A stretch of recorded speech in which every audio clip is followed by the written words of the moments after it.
William Ury e Roger Fisher, fundadores do Harvard Negotiation Project, escreveram juntos o livro Como Chegar ao Sim. Recentemente, li essa obra e quero compartilhar as principais lições que aprendi. Segundo o livro, uma negociação não é sobre dividir algo ao meio, insistir no meu jeito ou seu jeito, e muito menos sobre vencer ou perder. Se você está focado em ganhar, já perdeu. Afinal, qual é o objetivo real de uma negociação? Vamos a alguns exemplos para ilustrar. Imagine que duas pessoas querem dividir um bolo, mas não conseguem concordar em como fazer isso de forma justa. Não importa como o bolo seja cortado, ambas vão sentir que o outro ficou com a maior parte. Qual seria a solução? Você pede para uma delas cortar o bolo, enquanto a outra escolhe primeiro o pedaço. Sabendo que o outro lado terá a primeira escolha, quem corta o bolo fará isso de forma mais equilibrada para evitar ficar com uma parte menor. Outro exemplo: dois homens discutem em uma biblioteca. Um quer abrir a janela para deixar o ar fresco entrar, enquanto o outro prefere que ela permaneça fechada para evitar que o vento bagunce seus papéis. O bibliotecário, ouvindo ambos, encontra uma solução diferente. Ele abre uma janela em outra sala, garantindo ar fresco sem incomodar quem teme perder seus papéis. Ambos ficam satisfeitos. Por fim, imagine duas crianças brigando por uma laranja. O pai decide cortar a laranja ao meio e dar uma metade para cada uma. Uma criança come a fruta e joga fora a casca, enquanto a outra usa a casca para fazer um bolo e descarta a fruta. Se o pai tivesse perguntado o motivo pelo qual cada uma queria a laranja, ambas poderiam ter conseguido 100% do que desejavam, em vez de apenas 50%. Esses exemplos mostram que a essência de uma negociação é entender o que realmente importa para cada lado e buscar soluções criativas que atendam aos interesses de todos. Como vimos nos exemplos, negociar é sobre encontrar soluções que satisfaçam ambas as partes sem comprometer o relacionamento. Mas como identificar essas soluções práticas e eficazes?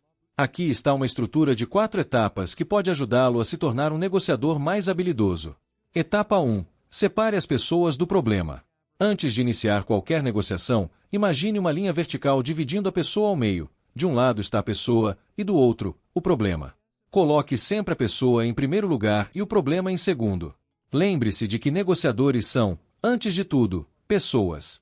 Seu objetivo deve ser tratar a pessoa com suavidade, mas o problema com firmeza.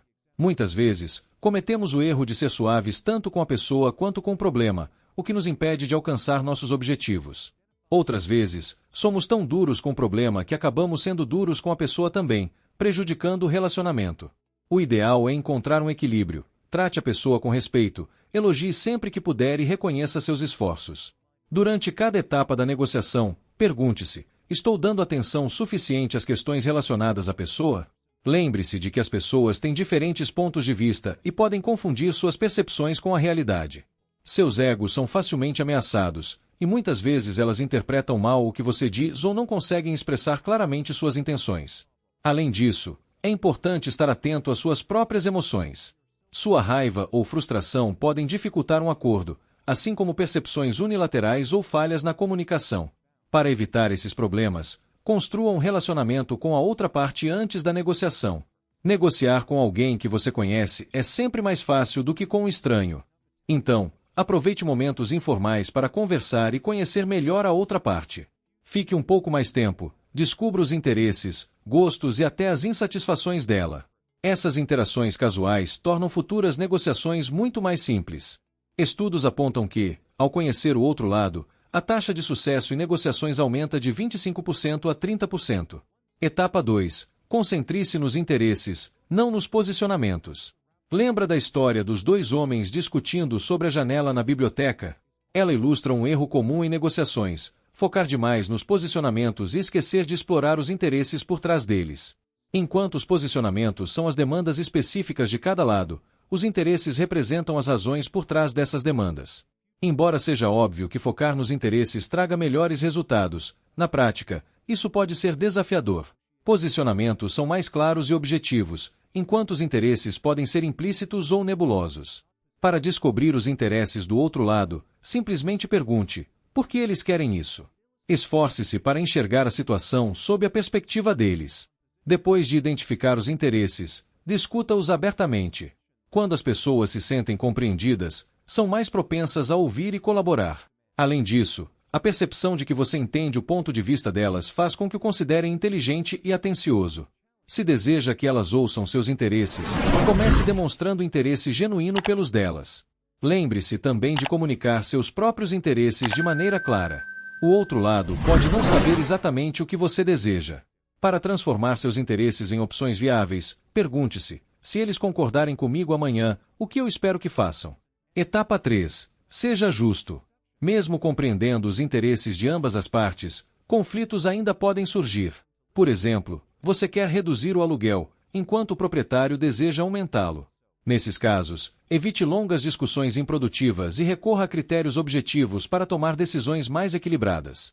Lembre-se do exemplo do bolo. Quando dois homens não conseguiam concordar na divisão, permitir que um cortasse o bolo enquanto o outro escolhesse primeiro foi uma solução baseada em um princípio justo. Critérios objetivos são regras imparciais que não dependem de opiniões pessoais. Exemplos incluem preços de mercado, requisitos legais, opiniões de especialistas ou princípios justos aceitos por ambas as partes. Em muitas negociações, as pessoas resistem porque sentem que estão sendo pressionadas a atender a uma exigência pessoal. No entanto, ao sugerir algo como "vamos verificar o que os regulamentos dizem", o foco muda do que você quer para o que as regras estabelecem. Isso reduz a sensação de imposição, tornando o processo mais colaborativo. Por exemplo, imagine que o contrato de construção da sua casa não especifica a profundidade das fundações. O empreiteiro sugere 1 metro, mas você acredita que 1,5 metros é o padrão.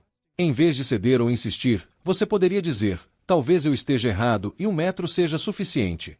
O governo tem especificações padrão para este tipo de solo. Qual é o risco de terremoto na região? Onde podemos encontrar essas diretrizes para tomar a decisão correta? Essa abordagem desloca o foco para fatos e orientações externas, promovendo um diálogo mais racional. Para aplicar essa ideia de forma eficaz, defina princípios justos antes de iniciar a negociação. Por exemplo, você quer um preço alto, e eu quero um preço baixo. Vamos descobrir juntos qual seria um preço justo. Que padrões ou referências podemos usar para decidir isso? Quando ambos os lados concordam em seguir critérios objetivos, um possível conflito de interesse se transforma em uma meta compartilhada. Etapa 4. Crie opções de benefício mútuo.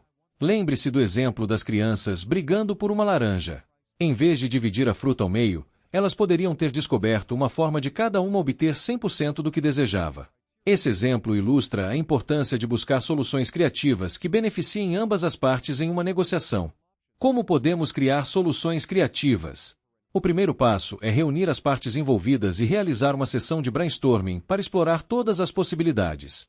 Deixe as ideias fluírem livremente sem julgar ou selecionar nenhuma delas no início. É fundamental separar o momento de gerar ideias do momento de avaliá-las.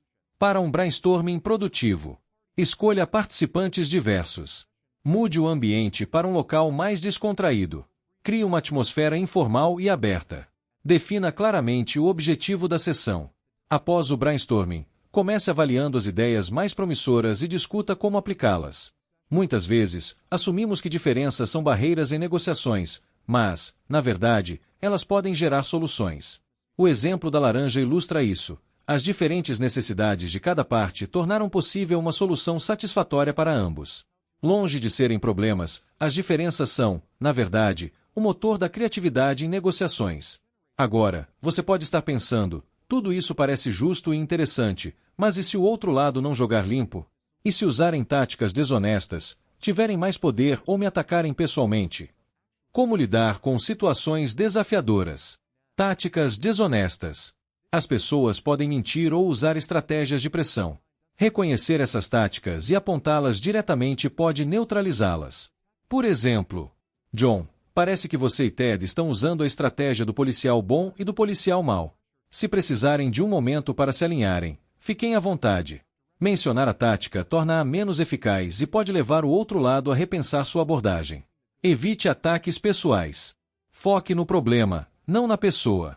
Em vez de dizer: você me deixou de frente para o sol de propósito, diga: o sol está me atrapalhando, podemos reorganizar a agenda para outro horário? Assim, você aborda a situação sem acusar, mantendo um ambiente respeitoso e focado na solução. E se o outro lado tiver mais poder? Quando enfrentamos alguém com grandes vantagens, a chave é não transformar a negociação em um confronto direto. Em vez disso, concentre-se em desenvolver sua BATNA, Best Alternative to a Negotiated Agreement, ou seja, a melhor alternativa a um acordo. Pense em como seria participar de uma entrevista de emprego sem ter outras ofertas em vista. A negociação salarial certamente seria mais difícil. Agora imagine entrar na mesma entrevista com duas propostas de trabalho já garantidas. A diferença é clara: quem tem mais opções, tem mais poder. Quanto mais fácil for para você abandonar uma negociação, maior será sua força na mesa de discussões. Desenvolver sua BATNA não apenas ajuda a estabelecer um acordo mínimo aceitável para você, como também pode elevar esse padrão. É como um escudo que oferece segurança e controle na negociação. Sempre prepare sua BATNA antes de negociar. Nunca entre em uma conversa com a mentalidade de "vamos ver no que dá". Sem uma alternativa sólida, você estará negociando às cegas, o que pode limitar suas possibilidades e diminuir sua posição. E se eles atacarem você pessoalmente? Quando o foco passa de resolver o problema para atacar você, a situação fica complicada. Você quer encontrar uma solução justa, mas suas ideias são constantemente derrubadas. É natural querer se defender, mas isso apenas alimenta o conflito. Logo, os dois lados estarão travados, sem progresso. O que fazer, então? Use a arte suave da negociação. Aqui estão algumas estratégias. Evite revidar os ataques. Veja além das palavras agressivas e concentre-se no que realmente importa para eles. Se expressarem o que desejam de forma ríspida, não diga simplesmente sim ou não. Em vez disso, pergunte por que isso é importante para você. Entender os interesses por trás dos pedidos é crucial. Se rejeitarem todas as suas ideias, peça conselhos. Pergunte: se você estivesse no meu lugar, o que faria? Isso os incentivará a pensar de forma mais colaborativa, colocando-se na sua posição e talvez até oferecendo soluções úteis. Peça críticas construtivas. Em vez de defender suas ideias, pergunte o que poderia estar errado com elas. Isso não só ajuda você a identificar preocupações reais, mas também demonstra que você está disposto a ouvir e ajustar. Por fim, gostaria de compartilhar uma história que exemplifica o verdadeiro espírito da negociação. Em 1964, um pai norte-americano e seu filho de 12 anos estavam jogando frisbee no Hyde Park, em Londres. Como o frisbee ainda era uma novidade na Inglaterra, uma pequena multidão se reuniu para assistir.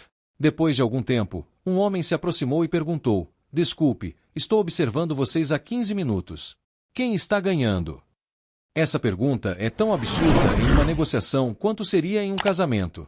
Se você está focado em ganhar, já perdeu de vista o objetivo real: trabalhar juntos para encontrar uma solução que atenda aos interesses de ambos os lados. Espero que essas dicas tenham sido úteis. Obrigado por assistir e até a próxima.